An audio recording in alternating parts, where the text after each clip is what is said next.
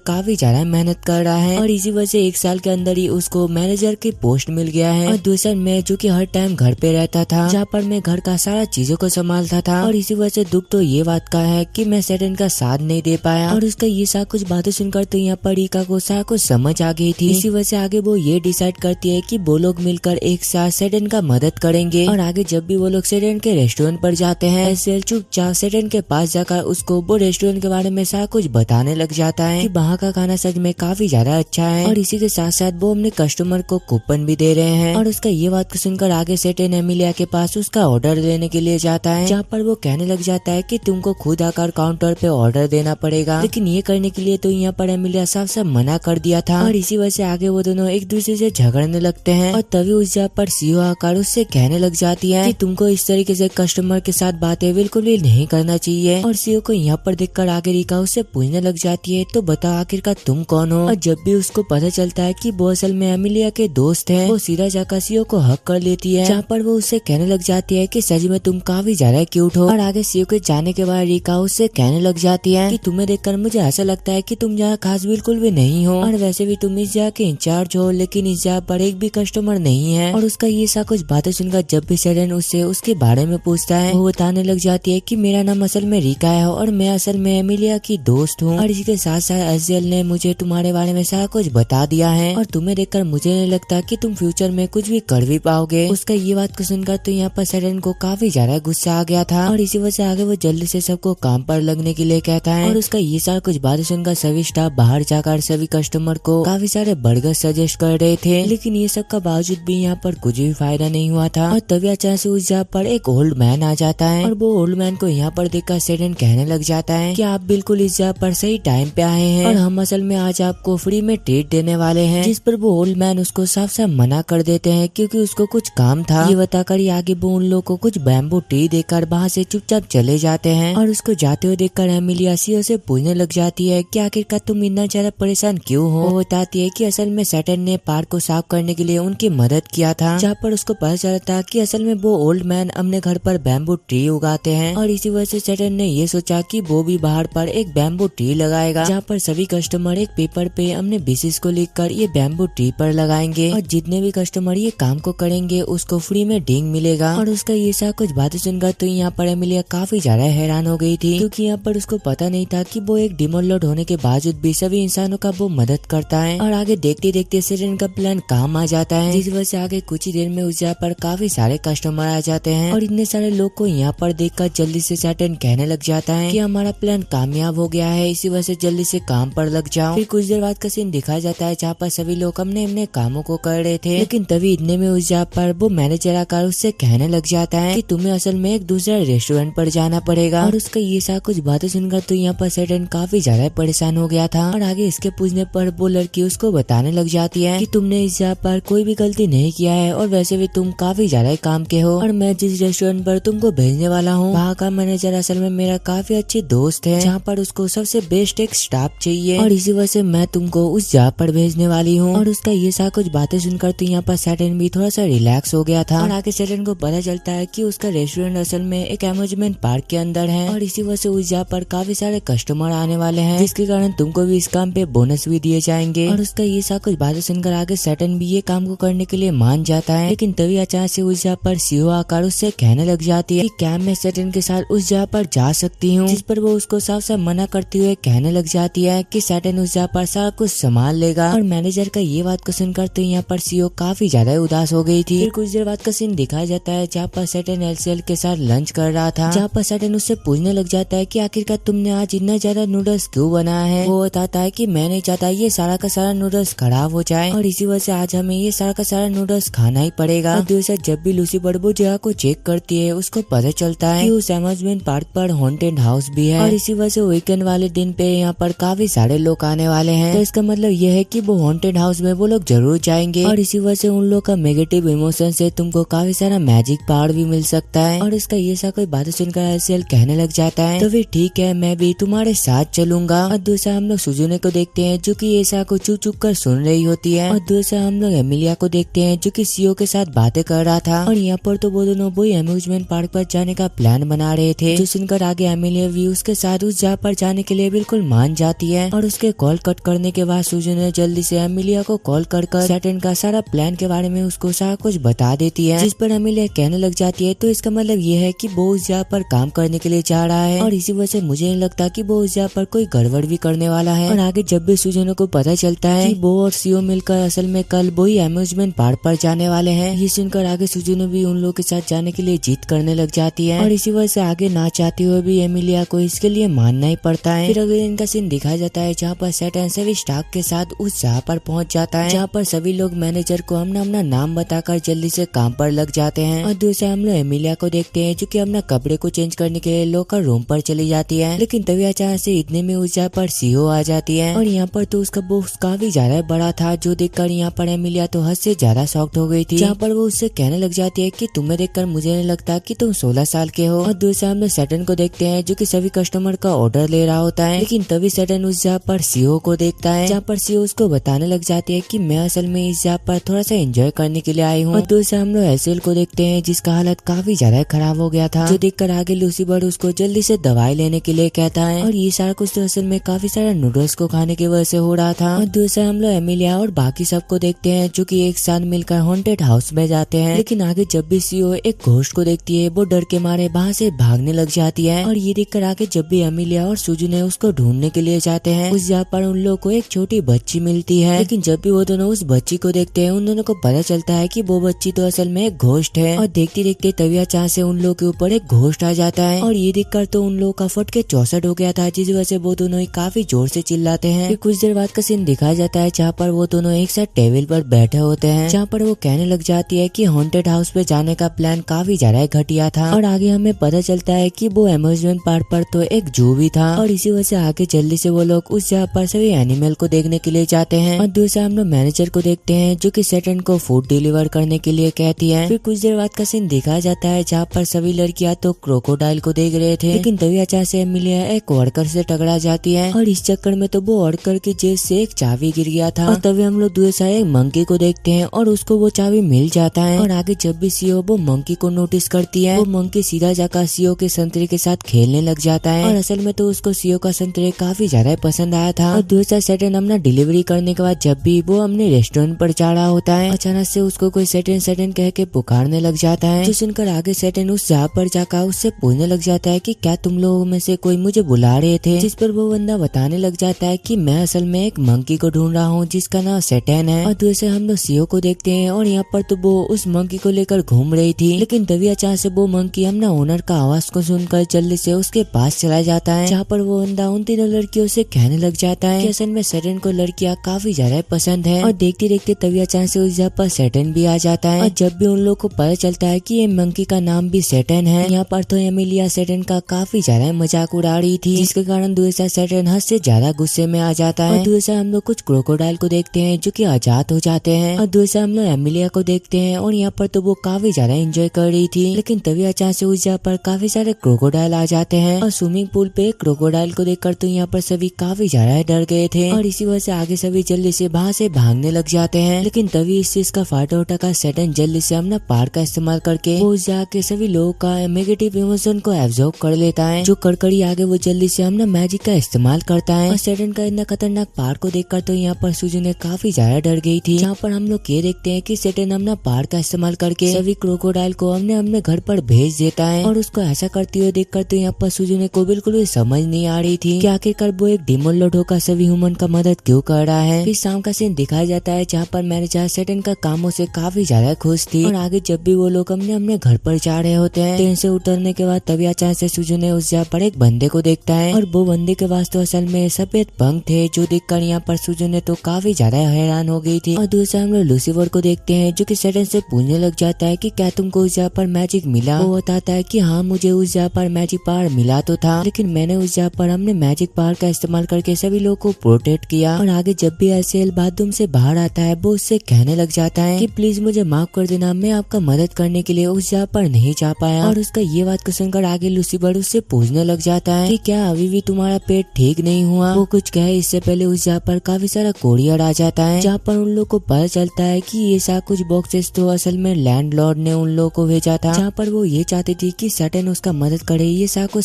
सामान भेजने के लिए, और इसी वजह से आगे सेटन को ना चाहते हुए भी ये मानना ही पड़ता है। जहाँ पर वो कहने लग जाता है कि एलसीएल काफी ज्यादा बीमार है और इसी वजह से तुमको मेरा मदद करना पड़ेगा ये सा कुछ सामान भेजने के लिए। और दूसरा हम लोग सुजुने को देखते हैं जहाँ पर वो ये सा कुछ बातें सुन रही होती है और तभी अचानक से वो उस आदमी का बात को याद करता है जिससे कि वो कल घर जाते टाइम उससे मिली थी। जहाँ पर वो बंदा उससे कहने लग जाता है कि मुझे पता है कि तुम चर्च के एक मेंबर हो। और तभी हमें सुजुने का पास्ट का सीन दिखाया जाता है और यहाँ पर तो वो असल में असैसिन का काम कर रहे थे, जहाँ पर वो जल्दी से जाकर कुछ जनरल को मार देती है जो कि डीमन के साथ हाथ मिलाया था। और आगे सुजुने हमने मिशन को कंप्लीट करने के बाद वापस से ओल्का के पास जाती है, जहाँ पर हमें पता चलता है कि ओल्का ने असल में उसको ये सब कुछ करने के लिए कहा था। और दूसरा हम लोग एमिलिया को देखते हैं जो कि अपना काम को खत्म करके अपना ड्रेस को पहन रही होती है, जहाँ पर रिका उससे पूछने लग जाती है कि क्या तुम सेटन के साथ कल रात अम्यूजमेंट पार्क पड़ गई थी। वो बताती है कि नहीं, ऐसी बात बिल्कुल भी नहीं है, वो तो बस उस जगह पर एक रेस्टोरेंट पर काम कर रही थी। और दूसरा सीओ जब भी सेटन के घर पर जाती है उस जगह पर तो काफी सारे बॉक्सेस थे, जहाँ पर सीओ के पूछने पर सेटन उसको बताने लग जाता है कि ये सारा का सारा सामान असल में लैंड लेडी का है और इसी वजह से हमें जल्दी से सामान बाजार पे जाकर ये सारा का सारा चीजें को बेचना है। और तभी अचानक से लूसीफर कहने लग जाता है कि इस जगह पर एमिलिया भी आ रहा है, जो इनका सेटन उससे पूछने लग जाता है कि आखिरकार तुमको इसके बारे में कैसे पता चला। वो बताता है कि मैंने असल में एमिलिया के बैग पर एक टैगर लगा दिया था। और आगे जब भी सेटन बाहर आकर देखता है उसको पता चलता है यहाँ पर तो असल में एमिलिया सुजुने के साथ मिलने के लिए आया था। और आगे जब भी वो लोग एक साथ मिलकर सेटन के रूम पर जाते हैं, एमिलिया काफी गुस्से से उससे कहने लग जाती है कि ये सारा कुछ सामान भेजने के लिए आखिरकार मैं तुम्हारा मदद क्यों ही करूं। और आगे काफी रिक्वेस्ट करने के बाद यहाँ पर एमिलिया भी इसके लिए तैयार हो जाती है। लेकिन जब भी वो लोग उस बॉक्स को ओपन कर रहे होते हैं अचानक से उन लोग को उस जगह पर काफी सारे खाने का सामान मिलता है और उस जगह पर तो एक नोट भी था जो पढ़ने के बाद वो बताने लग जाता है इसमें ये लिखा है कि हमसे मिलकर ये सारा का सारा खाना खा ले। और ये जानने के बाद आगे सभी लोग वो ड्रिंक को पीने लग जाते हैं। फिर रात का सीन दिखाया जाता है जहाँ पर वो सभी समर मार्केट पे चले जाते हैं, जहाँ पर सेटन जल्दी से उन सभी को मदद के लिए थैंक्स कहता है। फिर कुछ देर बाद का सीन दिखाया जाता है जहाँ पर सुजुने वही बंदे के साथ मिलने के लिए जाता है, जहाँ पर हमें पता चलता है कि वो बंदे का नाम असल में साड़ियल था। जहाँ पर वो सुजुने से कहने लग जाता है कि आखिरकार तुमने अपना काम अभी तक कंप्लीट क्यों नहीं किया और क्या तुमको डीमन किंग को खत्म करने में डर लग रहा है। लेकिन मुझे जितना दूर पता है पहले तो तुम ऐसा बिल्कुल भी नहीं थे। फिर हमें पास्ट का सीन दिखाया जाता है जहाँ पर सभी चर्च के मेंबर मीटिंग कर रहे थे, जहाँ पर वो लोग कहने लगते हैं टाउन के रिस्पॉन्सिबिलिटी को किसी को लेना ही पड़ेगा, जिस पर वो दूसरा प्रीस्ट कहने लग जाता है कि अभी भी ओल्का मिसिंग है और इसी वजह से हमें ऐसा कुछ चीजें किसी दूसरे के ऊपर डाल देना चाहिए। और यहाँ पर सुजुने भी ये सा कुछ चुप कर सुन रही होती है, जहाँ पर वो पूरे किंगडम को देखते हुए कहने लग जाती है कि चर्च के लोग हमेशा से ही ऐसे करते हुए आ रहे हैं, जहाँ पर चर्च के सभी लोग अपना काम दूसरों से करवाते हैं और जब क्रेडिट मिलने का बारी आता है चर्च को सारा क्रेडिट मिल जाता है। और दूसरा हम लोग साड़ियल को देखते हैं जो कि सुजुने से कहने लग जाता है कि कुछ भी हो जाए तुमको अपना काम कंप्लीट करना ही पड़ेगा, जिस पर सुजुने कहती है तो फिर ठीक है मैं डीमन किंग को मार कर ही रहूंगी। और दूसरा हम लोग एलसीएल को देखते हैं जिसका हालत काफी ज्यादा खराब हो गया था और उसका इतना खराब हालत को देखकर लूसीफर उससे कहने लग जाता है कि लगता है तुम्हें हॉस्पिटल पे जाने की जरूरत है, इसी वजह से मैं जल्दी से एम्बुलेंस को कॉल करता हूँ। जिस पर एलसीएल कहता है कि प्लीज ऐसा मत करो क्योंकि हॉस्पिटल का खर्चा काफी ज्यादा है। और दूसरा हम लोग एमिलिया और सीओ को देखते हैं जो कि एक साथ घर जा रहे होते हैं, जहाँ पर जाते हुए सीओ सुजुने से पूछने लग जाती है कि क्या तुमको कोई जॉब मिली, अगर नहीं मिली तो तुम हमारे साथ रेस्टोरेंट पर काम कर सकते हो और इसी के साथ साथ उस जगह पर सेटन भी होगा, इसी वजह से तुमको कोई भी दिक्कत नहीं पड़ने वाला। जिस पर आगे सुजुने एमिलिया से कहने लग जाती है कि मैं जल्दी से इस जगह का काम खत्म करने वाली हूँ। और उसका ये बात को सुनकर तो यहाँ पर एमिलिया काफी ज्यादा हैरान हो गई थी और उसका ये बात को सुनकर आगे सीओ उससे कहने लग जाती है कि आखिरकार तुम ऐसा क्यों करना चाहते हो। जिस पर वो बताने लग जाती है कि तुमको तो सेटन के सच्चाई के बारे में सारा कुछ पता है और इसी वजह से तुमको ये भी पता होगा कि उसने अपने पहाड़ के मदद से कितने सारे लोगों को खत्म किया है। सीओ बताती है कि हाँ मुझे इसके बारे में पता है, लेकिन अगर मैं सच कहूँ तो सेटन अभी पूरी तरीके से बदल चुका है, जहाँ पर वो हर टाइम अपने पहाड़ के मदद से सभी लोगों का मदद करता है और इसी वजह से मैं ऐसा बिल्कुल भी नहीं चाहती कि तुम सेटन को मारो। जिस पर सुजुने कहती है कि तुम ये मत भूलो कि वो एक डीमन किंग है और इसी वजह से आगे चलकर वो अपने पहाड़ का गलत इस्तेमाल भी कर सकता है और वैसे भी डीमन काफी सालों तक जी सकते हैं और इसी वजह से हमें बिल्कुल भी नहीं पता कि आखिरकार उन लोग का आगे का प्लान क्या होने वाला है। और इसी वजह से मैं तुम्हारे यहाँ के सारे मेमोरी को मिटा दूंगी जिससे कि तुमको कुछ भी याद नहीं रहेगा। और उसका ये बात को सुनकर आगे सीओ उससे कहने लग जाती है लेकिन मैं तुम लोग को बिल्कुल भी भूलना नहीं चाहती हूँ और वैसे भी हमने एक साथ मिलकर काफी ज्यादा एंजॉय किया है और इसी वजह से मैं ये नहीं चाहती कि मेरा सारा कुछ याददाश्त मिट जाए। और उसका ये बात को सुनकर एमिलिया उससे कहने लग जाती है कि चलो ठीक है मैं तुम्हारे बात पर एग्री करती हूँ, लेकिन मैं ये नहीं चाहती कि इसकी वजह से मेरे दोस्त के ऊपर खतरा हो। जिस पर आगे सुजुने उससे पूछने लग जाती है कि क्या तुमने डीमन किंग को खत्म करने का मकसद छोड़ दिया। वो बताती है कि मैं कुछ टाइम के लिए सेरेन को मारना बिल्कुल भी नहीं चाहती और यहाँ पर तो उसका ये सब कुछ बातें सीरियल सुन लिया था और इसी वजह से आगे वो अपने वेपन के मदद से उन दोनों के ऊपर अटैक कर देता है, जिससे बचते हुए आगे एमिलिया अपना शॉट को निकालकर उसके साथ फाइट करने लग जाती है। और आगे जब भी सारियल अपने मास्क को खोलता है वो तो असल में और कोई नहीं बल्कि वो दूसरे वाले रेस्टोरेंट का ओनर था, जहाँ पर वो जल्दी से अपने पावर के मदद से एमिलिया के ऊपर अटैक करना शुरू कर देता है। और यहाँ पर तो सारियल काफी ज्यादा पावरफुल था, जिस वजह से दूसरा एमिलिया कुछ भी नहीं कर पा रही थी। और उन दोनों को लड़ता हुआ देखकर जब भी सीओ उन दोनों को रोकने की कोशिश करती है, तभी सुजू ने अपने पावर के मदद से उसको वहाँ पर ही बेहोश कर देती है। और दूसरा हम लोग सेरेन को देखते हैं, जिसको कि अचानक से सीओ के मोम का कॉल आया था और उनके साथ बातें करते करते तो यहाँ पर वो काफी ज्यादा नर्वस फील कर रहा था, जहाँ पर उसको पता चलता है कि अभी तक सीओ घर पर नहीं आया है। और इसी वजह से आगे वो जल्दी से लूसीफर को कॉल कर उससे पूछने लग जाता है, जल्दी से बताओ क्या सीओ घर पर है, जिस पर वो बताने लग जाता है कि यहाँ पर कोई भी नहीं है और मैंने असल में तुम्हारे वो ओपोनेंट वाले रेस्टोरेंट के मैनेजर के बारे में पता लगाया था और उसका नाम तो वहाँ पर एसएफसी के इंफॉर्मेशन पर बिल्कुल भी नहीं था। और उसका ये बात को सुनकर तो यहाँ पर सेरेन को काफी ज्यादा अजीब लग रहा था और इसी वजह से आगे वो लूसीफर से कहने लग जाता है, जल्दी से तुम मुझे एमिलिया का लोकेशन बताओ। जो जानने के बाद ही आगे वो अपने हाथ पे एक झाड़ू लेकर जल्दी से वहाँ पर जाने लग जाता है। और तभी हम लोग दूसरे एलसीएल को देखते हैं, जो कि हॉस्पिटल पर था। और जब भी उसको होश आता है वो तो यहाँ पर इज़ा के बिल के बारे में सोचकर काफी ज्यादा परेशान हो रहा था। और तभी अचानक से इज़ा पर एक नर्स आकर उससे कहने लग जाती है कि अभी बस आपको थोड़ा सा आराम करने की जरूरत है। लेकिन यहाँ पर एलसीएल भी कहाँ मानने वाला था, वो जल्दी से रूम से बाहर चला जाता है। लेकिन जब भी वो बाहर जाता है वहाँ पर तो एक आदमी बेहोश पड़ा हुआ था, जहाँ पर उसको पता चलता है कि ये आदमी असल में एक पुलिस ऑफिसर है। और ये देखकर आगे एलसीएल उसको जगाने वाला ही होता है, लेकिन तभी इतने में उसके पीछे उल्का आकर उसको एक पंच मारता है, जिस वजह से वो काफी दूर जाकर गिरता है। और दूसरा हम लोग सैटर्न को देखते हैं, जो कि सीओ को बचाने के लिए जा रहा होता है। और दूसरा हम लोग सैरियल को देखते हैं और यहाँ पर तो वो एमिलिया को काफी ज्यादा टॉर्चर कर रहा था और ऐसा इसलिए था क्योंकि वो उसका होली स्वॉर्ड का पावर को चुराना चाहता था। लेकिन यहाँ पर तो एमिलिया इस चीज के लिए बिल्कुल भी तैयार नहीं थी, जिस वजह से आगे सीरियल उससे कहने लग जाता है कि तुमको हार मानकर मुझे अपना होली स्वॉर्ड दे देना चाहिए, जिस पर वो कहती है कि कुछ ही हो जाए मैं तुमको अपना स्वॉर्ड नहीं देने वाली। ये सुनकर तो यहाँ पर सीरियल भी काफी ज्यादा गुस्से में आ गया था, जिस वजह से आगे वो काफी खतरनाक तरीके से उसको टॉर्चर करने लग जाता है। और दूसरा हम लोग सैटर्न को देखते हैं, जो कि अचानक से एक बैरियर से टकरा जाता है। और दूसरा तो यहाँ पर सीरियल को भी पता चल गया था कि सैटर्न यहाँ पर आ चुका है और इसी वजह से आगे वो जल्दी से सुजुने से कहने लग जाता है कि जल्दी से जाओ जाकर डीमन लॉर्ड का स्वागत करो। और वैसे भी अभी तुम्हारे पास इतना तो पावर होगा जिससे कि तुम उसको काफी इजीली हरा सकते हो। और उसका ये सा कुछ बातें सुनकर आगे सुजुने भी उसके साथ फाइट करने के लिए वहाँ से चली जाती है। और दूसरा हम लोग सैटर्न को देखते हैं, जो कि हमने पावर की मदद से वो बैरियर को तोड़ देता है। लेकिन तभी अचानक से उस जगह पर सुजुने आकर उसके ऊपर अटैक कर देती है, जो देखकर यहाँ पर सैटर्न तो उसका अटैक से बाल बाल बच गया था। लेकिन दूसरी साइड तो इस चक्कर में उसका साइकिल पूरी तरीके से टूट गया था। इसी वजह से आगे ये देखकर सैटर्न काफी ज्यादा रोने लग जाता है, जो देखकर आगे सुजुने उससे कहने लग जाती है कि मैं असल में इस जगह पर तुमको खत्म करने के लिए आई हूँ। और उसका ये बात को सुनकर तो यहाँ पर सैटर्न भी उसके साथ लड़ने के लिए बिल्कुल तैयार था। लेकिन इससे पहले वो जल्दी से अपना ड्रेस को निकाल कर साइड में रख देता है और उसको ऐसा करते हुए देखकर आगे सुजुने शर्माते हुए उससे पूछने लग जाती है कि क्या तुम मुझे बताओगे आखिरकार तुम क्या करना चाहती हो। वो बताता है कि असल में रेस्टोरेंट का यूनिफॉर्म काफी ज्यादा महंगा होता है और इसी वजह से मैं ये ड्रेस को बिल्कुल ही खराब नहीं करना चाहता। और उसका ये बात को सुनकर तो यहाँ पर सुजुने काफी ज्यादा गुस्से में आ गई थी, जिस वजह से आगे वो उसके ऊपर सीधा अटैक कर देती है। लेकिन सुजुने जितने बार भी सैटर्न के ऊपर अटैक कर रही थी तो ये